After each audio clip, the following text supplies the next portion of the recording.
Livro Céu e Inferno, FEAL, Fundação Espírita André Luiz, Guarulhos, 2023. Páginas 112 a 128, capítulo 7. Doutrina das Penas Eternas. Primeiro, a crença na eternidade das penas perde terreno diariamente, de tal forma que, sem ser profeta, cada um pode antever o seu fim próximo. Ela foi combatida por argumentos tão poderosos e peremptórios que parece quase supérfluo dela nos ocuparmos daqui para a frente, bastando deixá-la extinguir-se por si. No entanto, não se pode ignorar que, por mais caduca que seja, essa crença ainda é o cavalo de batalha dos adversários das ideias novas, o ponto que eles defendem com mais obstinação, porque é uma das frentes mais vulneráveis e porque prevêem as consequências de sua queda. Sob essa ótica, a questão merece um exame sério. A doutrina das penas eternas, assim como a do inferno material, teve a sua razão de ser enquanto essa crença representasse um freio para os homens, pouco avançados intelectual e moralmente.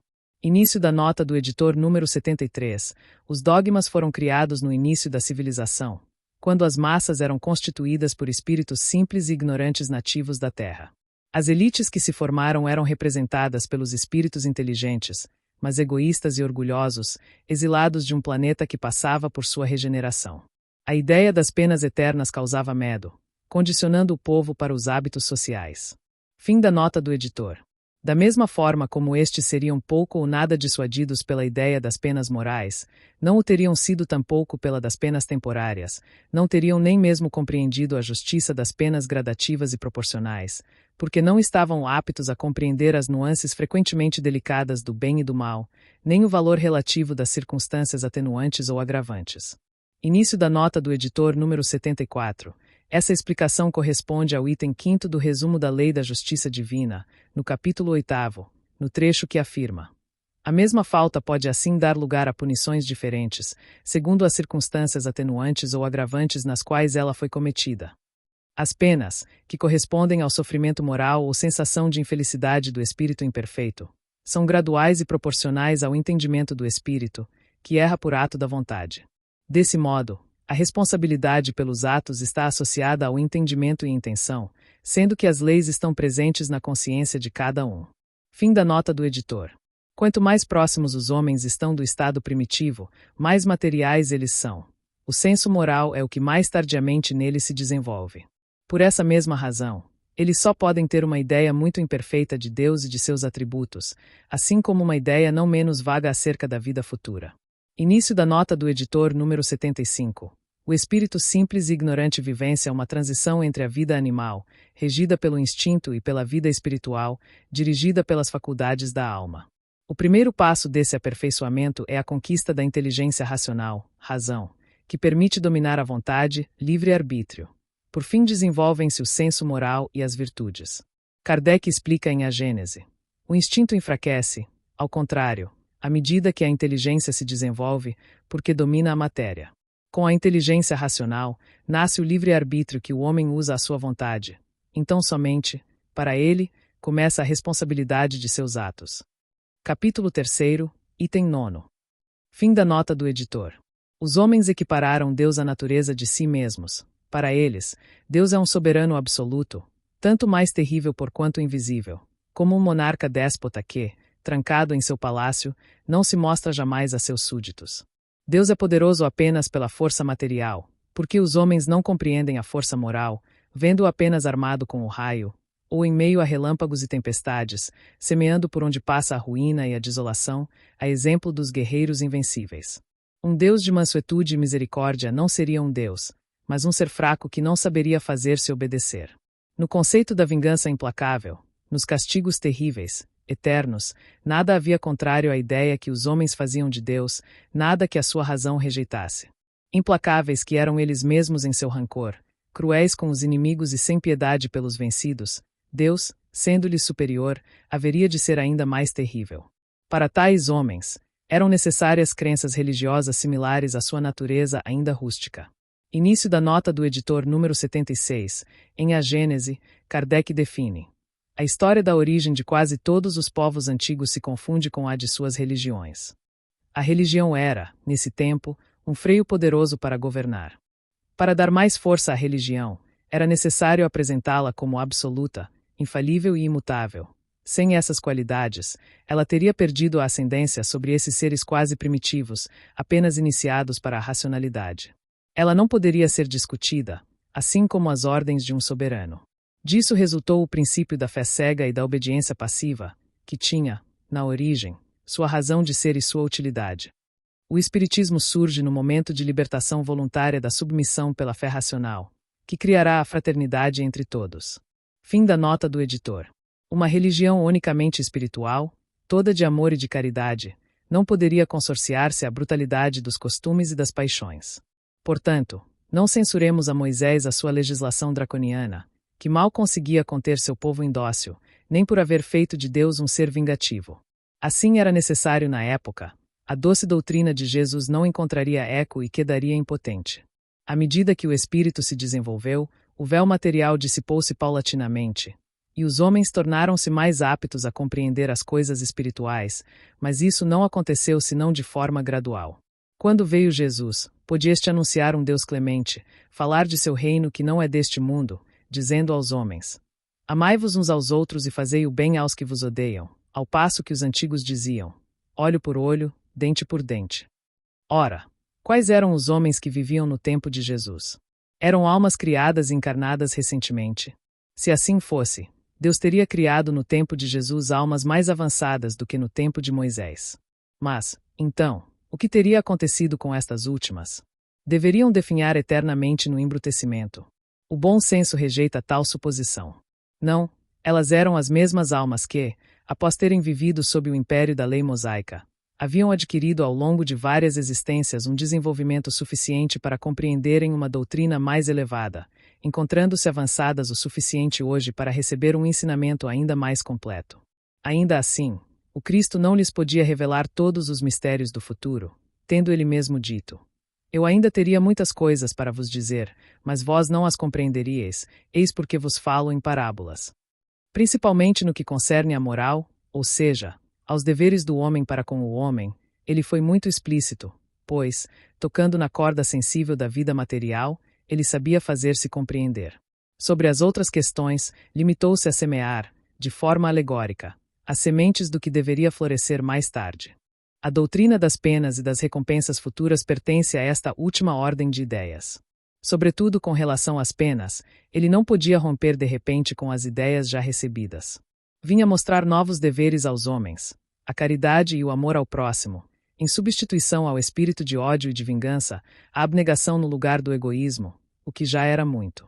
Ele não podia racionalmente enfraquecer o temor do castigo reservado aos prevaricadores sem enfraquecer ao mesmo tempo a ideia do dever. Ele prometia o reino dos céus aos bons. Esse reino era, pois, vedado aos maus, mas para onde iriam estes últimos? Seria necessário um contraponto adequado para impressionar aquelas inteligências ainda demasiado materiais para conseguir se identificar com a vida espiritual. Pois não convém esquecer que Jesus se dirigia ao povo, a parte menos esclarecida da sociedade, para a qual era necessário o uso de imagens mais concretas, e não ideias sutis. Eis porque Jesus não entrou, a esse respeito, em detalhes supérfluos. Bastava-lhe opor uma punição à recompensa. Aquela época, não era necessário mais do que isso. Se Jesus ameaçou os culpados com o fogo eterno, também os ameaçou de serem atirados na geena. Ora, o que era a geena? Era um lugar nos arredores de Jerusalém, um aterro onde eram lançados os detritos da cidade. Seria necessário também levar tais palavras ao pé da letra. Tratava-se de uma dessas figuras enérgicas com a ajuda das quais ele impressionava as massas. O mesmo se dá com o fogo eterno. Se não fosse esse o seu pensamento, Jesus estaria em contradição consigo mesmo ao louvar a clemência e a misericórdia de Deus, porquanto a clemência e a inflexibilidade são opostos que se anulam.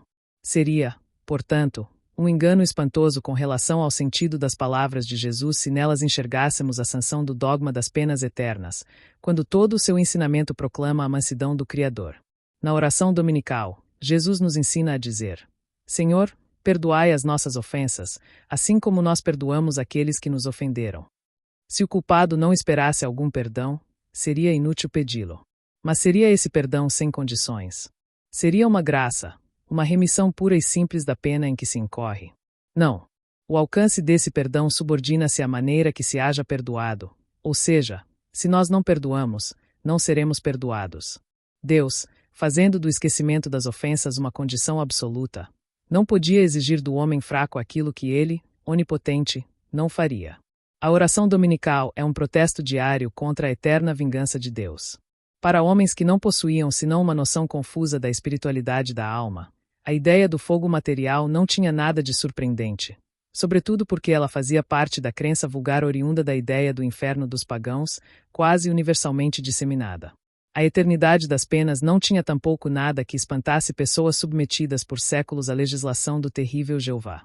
No pensamento de Jesus, o fogo eterno só podia, dessa forma, representar uma alegoria.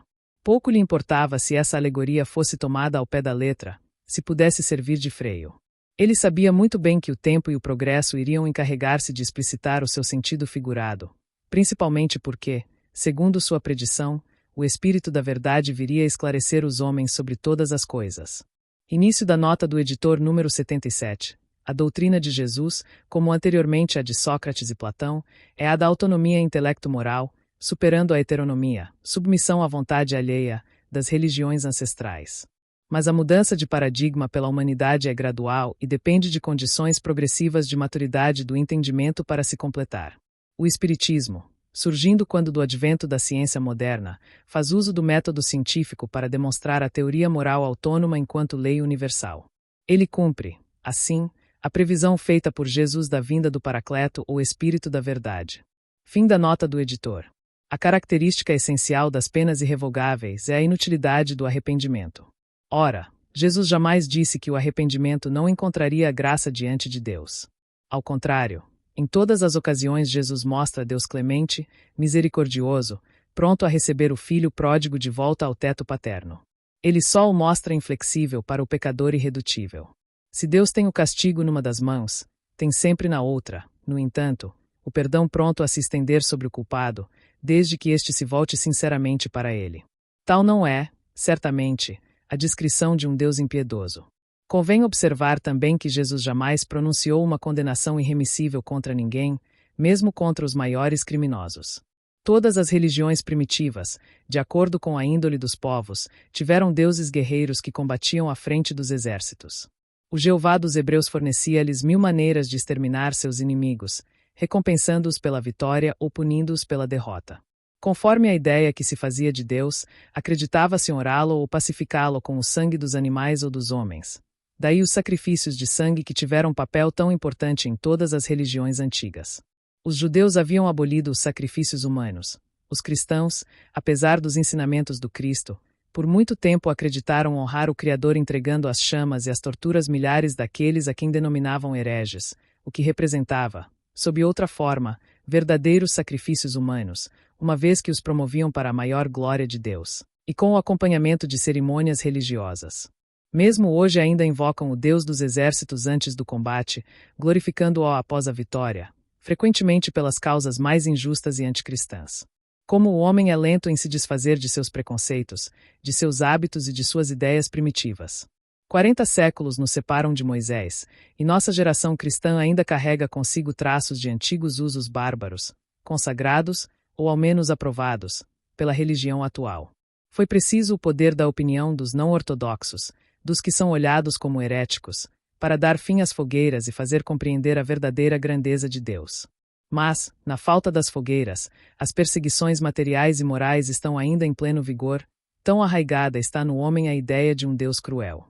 Alimentado por sentimentos que lhe foram incutidos incessantemente desde a infância, pode o homem estranhar que o Deus que lhe é apresentado, honrado por atos bárbaros, condene a torturas eternas, e veja, sem piedade, os sofrimentos dos condenados? Sim, são filósofos, ímpios como alegam alguns, que se escandalizaram ao ver o nome de Deus profanado por atos que não lhe eram dignos. Foram eles que o mostraram aos homens em toda a sua grandeza, despojando-o das paixões e das baixezas humanas que as crenças atrasadas lhe atribuíam.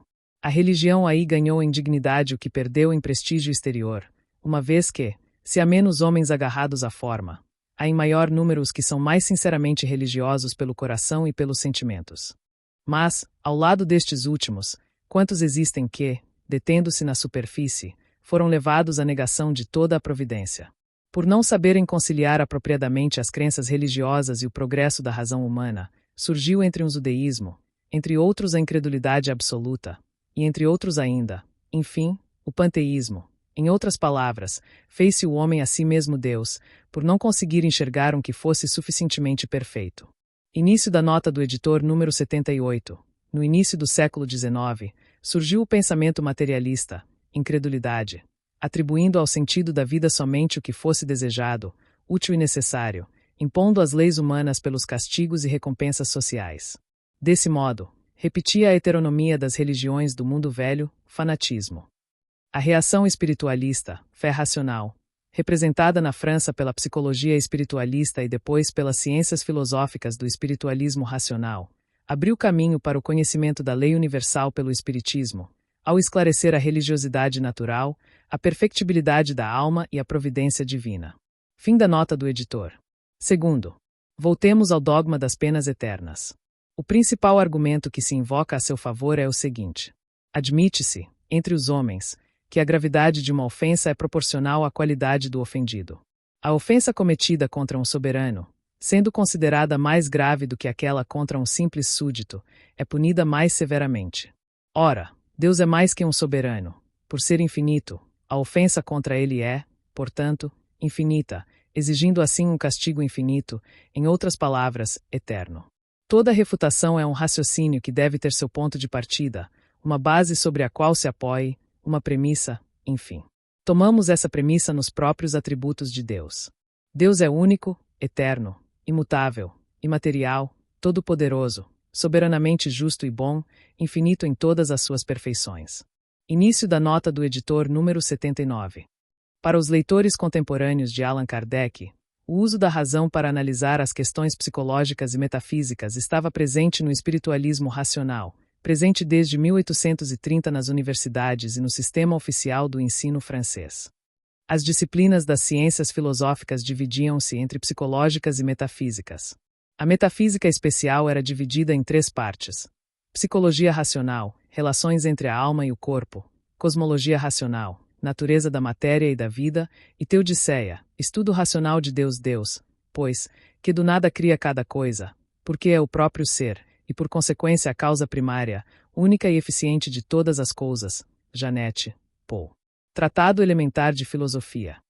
Kardec segue a disposição de temas pertencentes à filosofia do espiritualismo racional, apresentando a existência de Deus, sua natureza e atributos como nos manuais de tal ciência. Mas avança, por meio do conceito da evolução do espírito pelo próprio esforço, nas reencarnações, a partir de sua primeira condição, como simples e ignorante. Fim da nota do editor. É impossível conceber Deus de outro modo senão com o infinito das perfeições, sem o que não seria Deus, uma vez que seria possível imaginar um ser possuidor daquilo que a ele faltasse. Para que ele seja o único acima de todos os seres, é preciso que nenhum ser possa ultrapassá-lo nem o igualar em coisa alguma. Portanto, é necessário que seja ele infinito em tudo. Os atributos de Deus, sendo infinitos, não estão sujeitos a aumento ou diminuição, sem o que não seriam infinitos, e Deus não seria perfeito, tampouco. Se fosse subtraída a menor fração de um só de seus atributos, não mais haveria Deus, porquanto poderia existir um ser mais perfeito. O infinito de uma qualidade exclui a possibilidade da existência de uma qualidade contrária que a diminuiria ou a anularia. Um ser infinitamente bom não pode ter a menor parcela de maldade, nem um ser infinitamente mau a menor parcela de bondade. Da mesma forma que um objeto não pode ser de um preto absoluto com a mais leve nuance de branco, nem de um branco absoluto com a menor marca de preto. Estabelecido esse ponto de partida, a esses argumentos oporemos os argumentos a seguir. Primeiro, somente um ser infinito pode fazer algo infinito. O homem, sendo limitado em suas virtudes, conhecimentos, poder e aptidões em sua existência terrestre, pode produzir apenas coisas limitadas. Segundo, se o homem pudesse ser infinito no mal que faz, seria infinito também no que faz de bem, e seria, portanto, igual a Deus. Mas se o homem fosse infinito no bem, não praticaria nenhum mal, porque o bem absoluto é a exclusão de todo o mal. Terceiro, admitindo que uma ofensa temporária contra a divindade possa ser infinita, Deus, vingando-se através de um castigo infinito, seria infinitamente vingativo. Se é infinitamente vingativo, não pode ser infinitamente bom e misericordioso, porque um desses atributos é a negação do outro. Se ele não é infinitamente bom, não é perfeito, e se não é perfeito, não é Deus. Quarto, se Deus é implacável com o culpado arrependido, não é misericordioso. Se não é misericordioso, não é infinitamente bom. Quinto, por que Deus estipularia para o homem a lei do perdão se ele próprio não devesse perdoar? Daí resultaria que o homem que perdoa aos seus inimigos, retribuindo-lhes o mal com o bem, seria melhor do que Deus, que, surdo ao arrependimento daquele que o ofendeu, recusa-lhe, por toda a eternidade, o mais escasso alívio. Sexto, Deus, que está por toda parte e tudo vê, pode também ver as torturas dos condenados. Se mantém, por toda a eternidade, insensível aos gemidos destes últimos, ele é eternamente impiedoso. Sem piedade, não é infinitamente bom.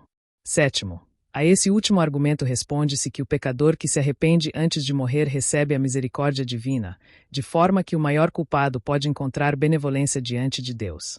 Isso não é posto em dúvida, e concebe-se que Deus só perdoe o arrependido, mantendo-se inflexível com os irredutíveis. Mas, se ele é todo misericordioso para com a alma que se arrepende antes de haver deixado seu corpo, por que deixaria de sê-lo com aquele que se arrepende após a morte? Porque o arrependimento só teria eficácia durante a vida, que é apenas um instante, e não durante a eternidade, que é infinita. Se a bondade e a misericórdia de Deus estão circunscritas a um tempo limitado, não são infinitas, e Deus não seria infinitamente bom. Oitavo, Deus é soberanamente justo. A soberana justiça não é a justiça mais implacável, nem aquela que deixa todas as faltas impunes, mas aquela que leva em conta, com todo o rigor, o bem e o mal, recompensando um e punindo o outro na dose mais equitativa, e não se enganando jamais. Se, por conta de uma falta momentânea, que é sempre o resultado da natureza imperfeita do homem e muitas vezes do meio em que ele se encontra, a alma pode ser punida eternamente, sem esperança de alívio das penas ou de perdão, não há nenhuma proporcionalidade entre a falta e a punição, não havendo justiça, portanto. Reconciliar-se o culpado com Deus, arrependendo-se e pedindo para reparar o mal que fez, constitui um retorno ao bem, aos bons sentimentos. Se o castigo é irrevogável, esse retorno ao bem de nada valerá. Se o bem não for levado em conta, não haverá justiça. Entre os homens, o condenado que se corrige vê sua pena atenuada e por vezes até mesmo perdoada. Haveria assim, na justiça humana, mais equidade que na justiça divina. Se a condenação é irrevogável, o arrependimento é inútil, o culpado, não tendo nada a esperar do seu retorno ao bem, persistirá no mal, de tal forma que Deus não somente o condena a sofrer perpetuamente, condena-o ainda a permanecer no mal por toda a eternidade. Isso não constituiria nem justiça nem bondade. Nono, sendo infinito em todas as coisas, Deus deve tudo conhecer, o passado e o futuro, deve saber, no momento da criação de uma alma, se ela fracassará muito gravemente a ponto de ser condenada por toda a eternidade. Se não o sabe, seu saber não é infinito, e então não é Deus. Se o sabe, terá criado voluntariamente um ser destinado, desde a sua formação, à tortura sem fim, e então ele não é bom. Se Deus, tocado pelo arrependimento de um condenado, pode sobre este estender a sua misericórdia, retirando-o do inferno, não existirão penas eternas, e o julgamento emitido pelos homens estará revogado. 10º, portanto, a doutrina das penas eternas absolutas conduz forçosamente à negação ou ao enfraquecimento de alguns atributos de Deus.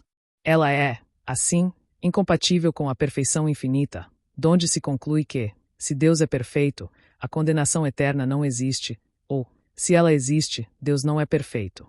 Invoca-se ainda, a favor do dogma da eternidade das penas, o seguinte argumento: a recompensa concedida aos bons, sendo eterna, deve ter como contrapartida uma punição eterna.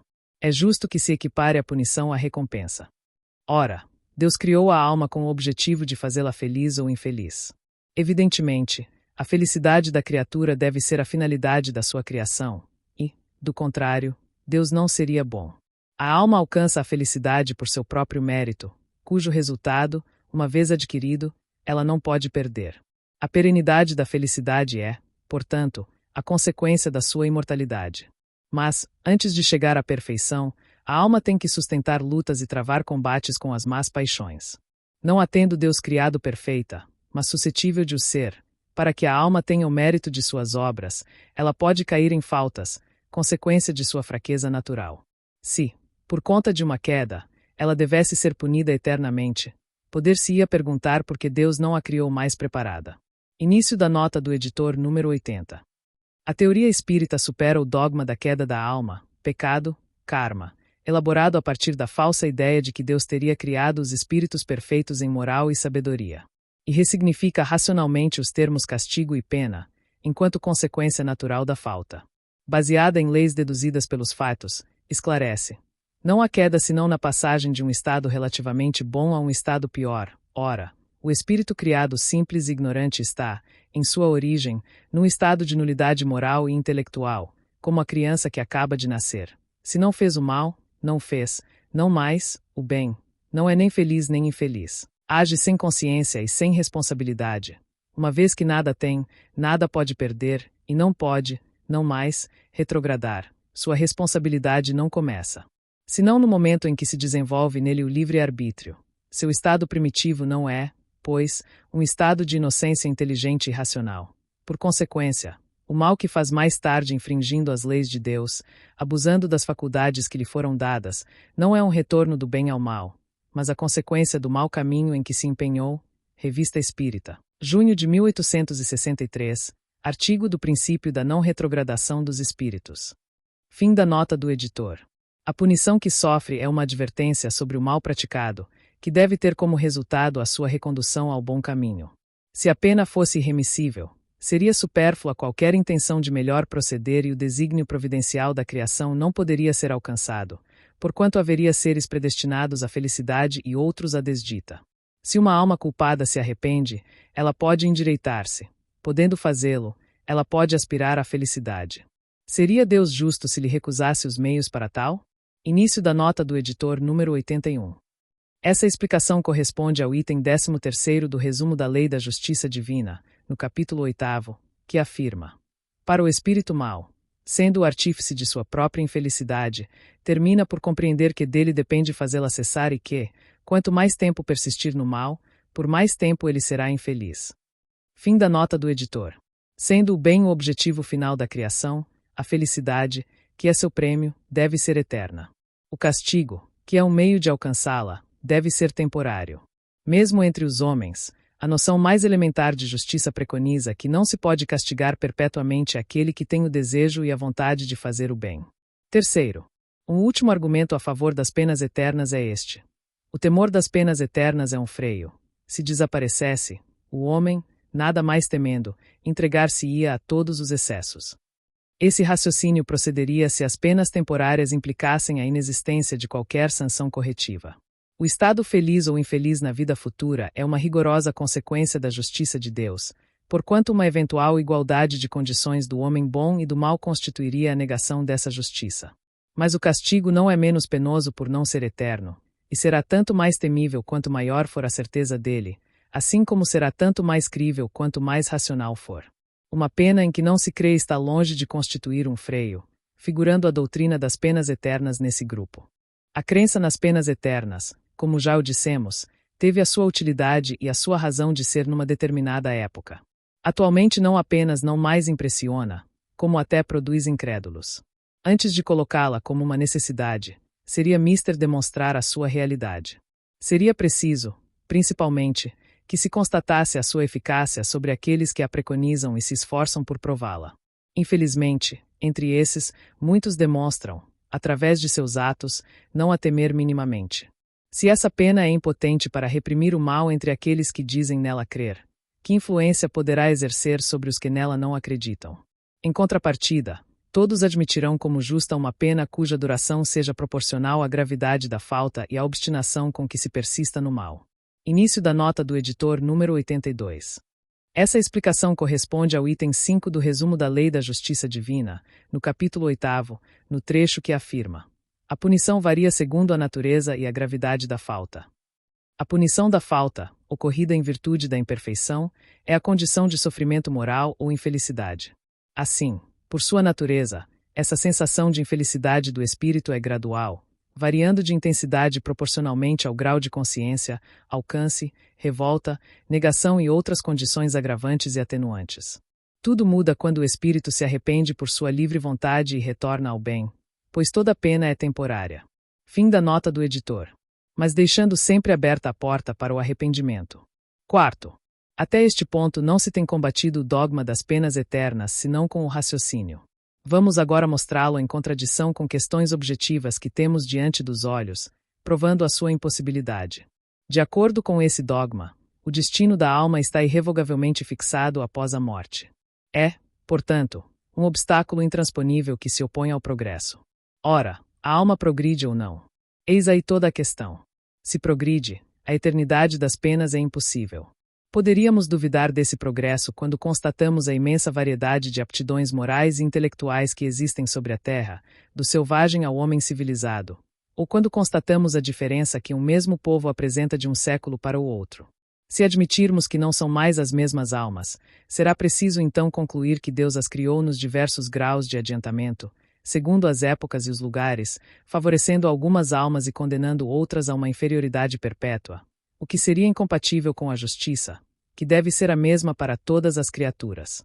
É incontestável que a alma intelectual e moralmente incipiente, qual seja, a dos povos bárbaros, não pode ter os mesmos elementos de felicidade, a mesma aptidão para fruir dos esplendores do infinito como a alma em que todas as faculdades estão amplamente desenvolvidas.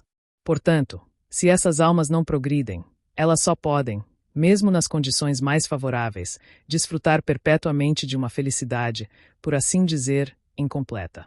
Chegamos forçosamente, portanto, para estarmos de acordo com a justiça mais rigorosa, à conclusão de que as almas mais avançadas são as mesmas que eram atrasadas e depois progrediram. Contudo, aqui encontramos a importante questão da pluralidade das existências, único meio racional de resolver a dificuldade. Mas deixemos por ora essa questão, e consideremos que a alma tenha uma só existência. Imaginemos um jovem de 20 anos como tantos que há, ignorante, de índole viciosa, a negar sua alma e a Deus, a entregar-se à desordem e a praticar toda espécie de malvadez. Eis, no entanto, que ele se encontra num meio favorável, trabalha, instrui-se, corrige-se pouco a pouco e acaba por tornar-se um homem de bem. Não será esse um exemplo factível do progresso de uma alma durante a vida, e não se vêem diariamente casos semelhantes? Por fim, numa idade avançada, esse homem morre santificadamente, tendo sua salvação naturalmente assegurada. Mas qual teria sido seu destino se, devido a um acidente, houvesse ele morrido 40 ou 50 anos mais cedo? Estaria numa condição que resultaria em sua assegurada condenação. Ora, uma vez condenado, acabaria qualquer possibilidade de progresso. Eis, pois, um homem salvo porque viveu muito tempo, e que, de acordo com a doutrina das penas eternas, estaria condenado para sempre caso houvesse vivido menos. Ora, dado que sua alma pôde progredir num determinado espaço de tempo, por que não poderia progredir no mesmo intervalo após a morte se uma causa independente da sua vontade o tivesse impedido de fazê-lo em vida? Por que lhe negaria Deus os meios para tal? O arrependimento, ainda que tardio, não deixou de ocorrer. Mas, se lhe tivesse sido imposta uma condenação inapelável a partir do instante de sua morte, qualquer arrependimento ser-lhe-ia inútil por toda a eternidade, e sua possibilidade de progredir seria anulada para sempre. O dogma da eternidade absoluta das penas é, portanto, incompatível com o progresso da alma, porque lhe opõe um obstáculo intransponível. Esses dois princípios anulam-se, obrigatoriamente, um ao outro. Se um é válido, o outro não o pode ser. Qual dos dois é verdadeiro? A lei do progresso é patente, não é uma teoria, é um fato constatado pela experiência, uma lei da natureza, lei divina e imprescritível. Início da nota do editor número 83. Desde a tradição da antiguidade, predominava o fixismo, como a crença na posição fixa da Terra no centro do universo e nas essências imutáveis dos seres vivos. Desde meados do século XVIII, começa a surgir o pensamento evolucionista para explicar a origem e as transformações do mundo natural. No século XIX, o progresso foi reconhecido como lei natural pela ciência, enquanto as seitas religiosas não acompanharam esse conhecimento, prendendo-se às ideias superadas do velho mundo. O espiritismo amplia o alcance da lei do progresso para as questões psicológicas e metafísicas, definindo a evolução do princípio inteligente como fundamento da diversidade presente no universo, combinado com a unidade representada por Deus e as leis naturais que regem tanto o mundo corporal quanto o espiritual. Fim da nota do editor. Portanto, se ela existe e não se pode compatibilizar com a outra, é porque a outra é falsa. Se o dogma da eternidade das penas fosse uma verdade, Santo Agostinho, São Paulo e muitos outros jamais teriam chegado a ver o céu, caso tivessem morrido antes do progresso que lhes trouxe a conversão. A essa última asserção respondem alguns que a conversão desses homens santos não foi um resultado do progresso de suas almas, mas da graça que lhes foi concedida e pela qual foram tocados. Isso, porém, não passa de um jogo de palavras. Se praticaram o mal, e fizeram mais tarde o bem, é porque se tornaram melhores, progredindo, portanto. Ter-lhes-ia Deus, então, concedido, como um favor especial, a graça de se corrigirem, porque a eles e não a outros. Seria ainda a doutrina dos privilégios, incompatível com a justiça de Deus e com o seu igual amor por todas as criaturas. Segundo a doutrina espírita, em consonância com as próprias palavras do Evangelho, com a lógica e com a mais rigorosa justiça, o homem é o filho das suas obras, durante esta vida assim como após a morte, nada devendo a ajuda de ninguém. Deus o recompensa por seus esforços, e o pune por sua negligência, por tanto tempo quanto nela persistir. Quinto, a crença na eternidade das penas materiais manteve-se como um salutar temor até que os homens pudessem compreender o poder moral. Assim é com as crianças, que se consegue disciplinar por um tempo mediante a invocação de certos seres quiméricos com que as amedrontamos. Chega, porém, um momento em que a razão da criança ultrapassa os limites das histórias usadas para refreá-la, e seria absurdo imaginar governá-la ainda pelo mesmo método. Se aqueles que a guiam insistissem em afirmar que tais fábulas são verdades a serem tomadas ao pé da letra, dela perderiam a confiança. Assim é hoje com a humanidade, que saiu da infância e abandonou as fraldas. O homem não é mais um instrumento passivo que cedia sob a injunção material, tampouco o ser crédulo que tudo aceitava de olhos fechados. Início da nota do editor número 84. Educar não se dá por transferência de informação, heteronomia, mas criando condições para que o próprio indivíduo produza e compreenda o conhecimento livremente, autonomia, superando, assim, a obediência passiva e a fé cega do velho mundo. Assim o Espiritismo colabora para que a humanidade saia da ilusão para a realidade de um mundo novo. Fim da nota do editor. Eis porque, tendo o seu espírito atingido certo grau de desenvolvimento, rejeita a crença nas penas eternas por ser esta incompatível com a ideia mais sublime que faz da divindade e também com a noção mais exata que tem sobre o que é justo ou injusto. Todos os argumentos do mundo não se poderiam sobrepor à evidência, e persistir em tal abordagem seria um erro nesse caso, porquanto levaria ao comprometimento da própria autoridade. A crença é um ato de compreensão, por isso ela não pode ser imposta. Se, durante um certo período da humanidade, o dogma das penas eternas foi inofensivo e até mesmo salutar, a partir de um dado momento tornou-se temerário. De fato, se imposto como verdade absoluta, quando já o repele a razão, resultará logicamente uma de duas coisas. Ou o homem que deseja crer adota uma crença mais racional, apartando-se dos que ainda se mantêm no dogma, ou então não mais crê em absolutamente nada. A quem quer que tenha estudado a questão com tranquilidade, fica evidente que, nos dias de hoje, o dogma das penas eternas tem produzido mais materialistas e ateus do que todos os filósofos. As ideias percorrem um curso evolutivo incessante, e somente acompanhando este último é que se logra governar os homens. Querer estancá-lo ou fazê-lo retroceder, ou ainda simplesmente estacionar enquanto ele avança, equivale a perder-se. Seguir ou não tal movimento é uma questão de vida ou morte, tanto para as religiões como para os governos. Será isso um bem ou um mal? Certamente é um mal aos olhos daqueles que, ao viver no passado, veem-no desaparecer. Para aqueles que vislumbram o futuro, no entanto, representa a lei do progresso, uma das leis de Deus, contra as quais toda resistência é inútil. Voltar-se contra a vontade de Deus é promover a ruína de si mesmo. Por que, então, querer manter a todo custo uma crença que cai em desuso e faz, afinal, mais mal do que bem à religião? É triste dizê-lo, mas uma questão material sobrepõe-se à questão religiosa neste ponto. Essa crença foi amplamente explorada com a ajuda da ideia de que com dinheiro podem ser abertas as portas do céu, evitando-se assim o inferno.